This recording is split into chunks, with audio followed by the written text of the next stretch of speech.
All right, everybody. So what we've got here is a constant being multiplied by a monomial, and they say linear because the highest power of this variable, well, the exponent on the variable is one. If you don't see the exponent, then by default it is one because this is just 1a. Okay, and like if I say x squared y, the exponent on the x is 2, and the exponent on the y is 1. Okay.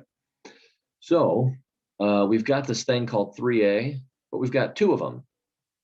So I think it stands to reason it would be 6a. 2 times 3 is 6. And that's how you do it.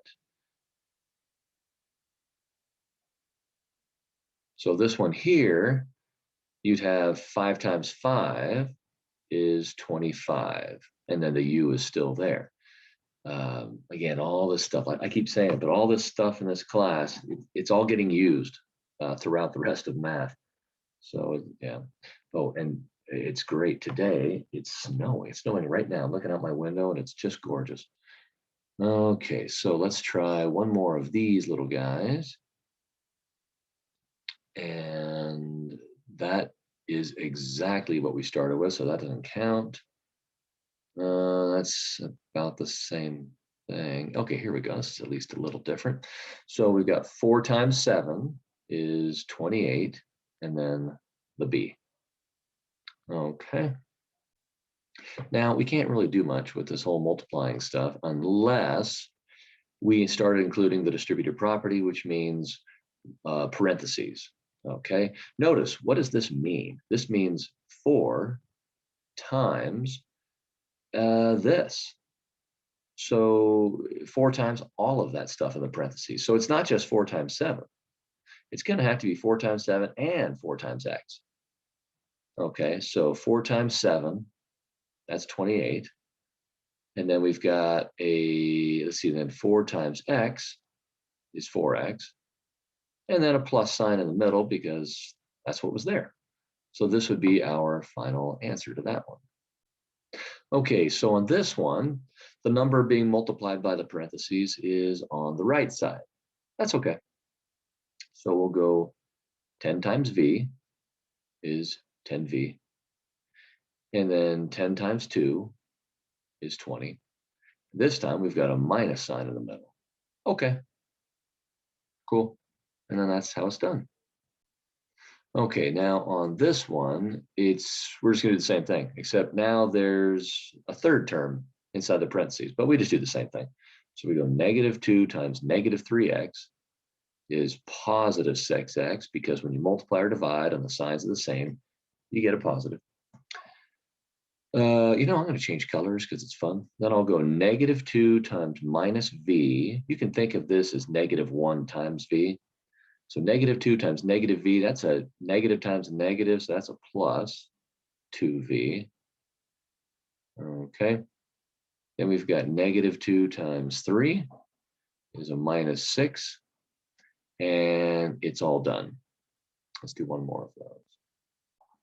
Okay, and if you want to pause the recording real quick and give it a try, that would be super cool. Okay, here we go. So -3 times -2y cubed. The -3 times the -2 gives us a positive 6, and the y cubed is just y cubed. Then I'm going to do -3 times 5, which is -15, -15. Then I'll do -3 times -2, which is a positive 6, and then the x squared stays with it. And that is going to be it.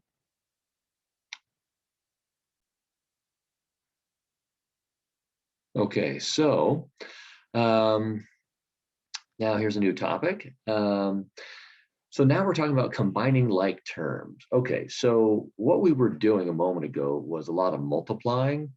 When you're multiplying, you can combine whatever you want, okay? So like if you have 2a times 4, okay, yeah, 4 times 2 is 8, and we've got that, okay? Okay, so we've got that. And the fact that this guy or this guy has an A and this guy does not, it doesn't make a difference because we're multiplying. Okay. But when you're adding or subtracting, yeah, you have to, you can only combine like terms. Okay. So you can't say 3A plus 6B is 9AB. That what you're saying is, hey, 3 apples plus 6 bananas makes 9 apple bananas. Well, what the heck's an apple banana? That doesn't make sense, and you're not allowed to do it. So when you're adding or subtracting, you can only combine like terms. And what that means is you have to have the exact same collection of variables. So if I have 3ABC plus 4ABC, okay, they have the exact same collection of variables. So that will be 7ABC. I've got 3 of these ABCs. I add on 4 more ABCs. Now I've got 7. Okay. Or you could say 2xy plus 6yx.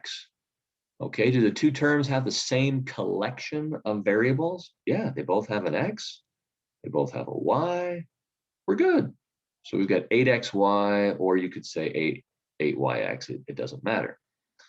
Okay. But if you've got something like 4ab minus 3abc, well, they almost have the same collection of variables, but not quite. This guy doesn't have a c and this guy does, so I cannot combine them with addition or subtraction. So I would not be able to simplify this. Okay, I would just say, well, done. So let's get back to this one. So we've got, So we've got 3a, and so we've got 3 apples, 6 bananas, and 3 bananas. Hey, I think that these two right here, are like terms. Now the 3 apples, they do not have a like term. So 3a just stays where it is. But 6b plus 3b, that's going to be 9b, and that's going to be our answer. Okay. Okay, so how about on this one? We've got this term has u, this term has u. So they have the exact same collection of variables. We've got 9 umbrellas minus 1 umbrella. Well, that's going to make 8 umbrellas. Yay. Okay. All right. You could even have something like 4 queens minus 5 queens equals -1 queen. You could do that. Okay. And typically people, when this number that's being multiplied by the variable, that's called coefficient. When the coefficient is 1, we typically don't write it, although it's okay if you do. Yeah, this is typically the way people would write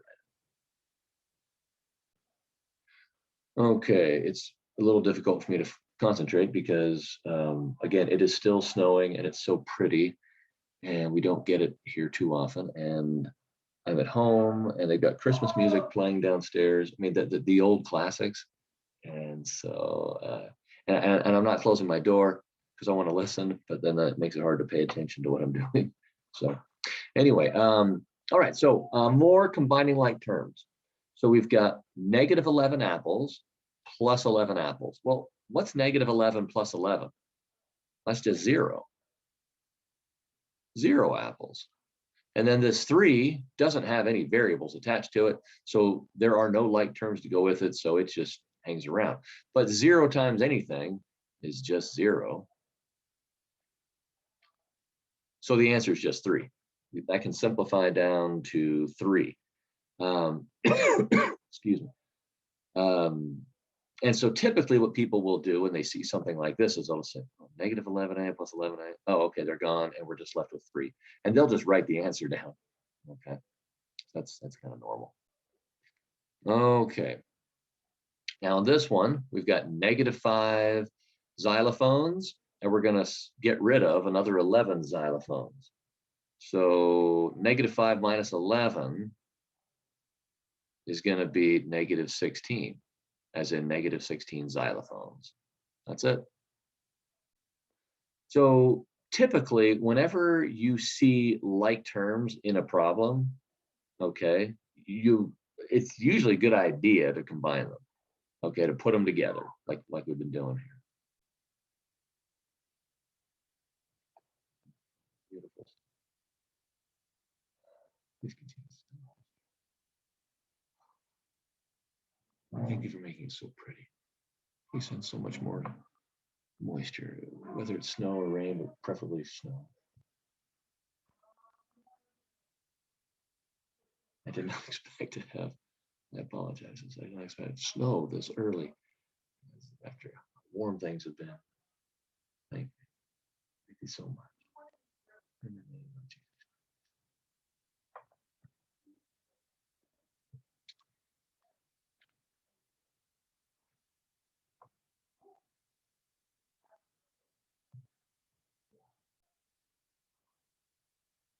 Oh, okay. Whoops. Apparently I was not recording. Let me redo that. Okay, so on this one, that's embarrassing. So we've got 4 times 2u is 8u. And we've got 4 times 2 is a positive 8. And then the minus 10 just follows along because we haven't done anything with it. And then we have like terms right here, so I'll combine them. And we get 8 minus 10 is a minus 2. Okay, so now we're combining like terms again. And once again, we just do exactly what we've been doing before. Go off that definition I gave you earlier in this video. When you want to combine like terms, it's only an issue when you're adding or subtracting. If you're multiplying or dividing, you don't have to worry about it. It's not a thing. But when adding or subtracting, all you got to do is make sure that the terms have the same collection of variables. Okay. So this term has x times x. It has x squared. Well, this term does not. This term does not. This term does. Okay, so these guys are like terms. So I've got 4 of these x squared things, and I'm going to take away 3 x squareds. So that's going to give me 1x squared. All right. Let's and I'm just going to do them in the order of exponents. It doesn't matter what order you do it in. Negative 9x and minus 14x, they're like terms. They both have a single x. So what's negative 9 minus 14? You guessed it, minus 23, then x. And then this 2 here does not have a like term, so he just follows along, just comes on down. And again, the order in which you write these terms down does not matter. But it's traditional to start with the highest power of x and go to the next highest power and then all the way down to no power here. Okay, but it doesn't